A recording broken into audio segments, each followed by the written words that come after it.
ఇటీవల అమెరికాలోని లాస్ ఏంజల్స్లో అగ్ని ప్రమాదం చోటు చేసుకుంది. అక్కడ చాలా మంది సెలబ్రిటీలు ఇళ్లు కాలిపోయాయి. వాళ్ళ ఆస్తులు ధ్వంసమయ్యాయి.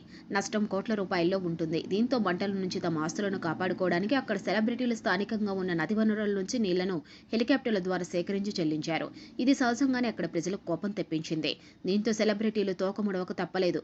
అప్పటిదాకా హాలీవుడ్ హీరోలను, హీరోయిన్లను గొప్పగా ఆరాధించిన వాళ్లే తమకు కష్టం వస్తే చల్ హట్ ఎవర్రా మీరంతా ఇక్కడి నుంచి వెళ్లిపోండి అన్నట్లుగా ప్రజలు ఆగ్రహం వ్యక్తం చేశారు.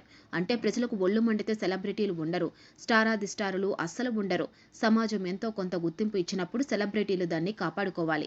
దాన్ని వారి చేష్టలతో మరింత పెంచుకునే ప్రయత్నం చేయాలి. అంతే తప్ప సెలబ్రిటీలు మనే గర్వంతో ఇష్టానుసారంగా మాట్లాడితే ఆ తర్వాత నేలకు దిగిపోవటం ఖాయం. ఇటీవల సంక్రాంతికి వస్తున్న సినిమాకు సంబంధించి ప్రమోషన్ కార్యక్రమంలో ఆ చిత్ర నిర్మాత దిల్రాజు మాట్లాడుతూ, సంక్రాంతికి ఆంధ్ర ప్రజలు సినిమాకు వైబిస్తారు. తెలంగాణలో అయితే తెల్ల కళ్లుకు మటన్ ముక్కలకు ప్రయారిటీ ఇస్తారని వ్యాఖ్యానించాడు. అంతే, ఒక్కసారిగా పరిస్థితి మారిపోయింది. అప్పటికి సంక్రాంతికి వస్తున్న సినిమా విడుదల కాలేదు కానీ ఆ ప్రభావం గేమ్ చేంజర్ సినిమాపై పడింది. ఆ తర్వాత ఏం జరిగిందో ప్రత్యేకంగా చెప్పవలసిన అవసరం లేదు. ఇప్పుడు ఒక సీనియర్ హీరో నరేష్తో సహజీవనం కొనసాగిస్తున్న క్యారెక్టర్ ఆర్టిస్ట్ పవిత్ర 2-3 రోజుల క్రితం ఏదో కార్యక్రమంలో మాట్లాడుతూ, నరేష్ ఎనర్జీ 10 మందితో సమానం. రాత్రి అయిన తర్వాత ఇక నా వల్ల కాదంటూ చెప్పేస్తానని వ్యాఖ్యానించింది. ఆ మాటలకు ముందు పవిత్ర లోకేష్ ఏం మాట్లాడిందో, ఎందుకలా మాట్లాడిందో ఎవరికీ అవసరం లేదు.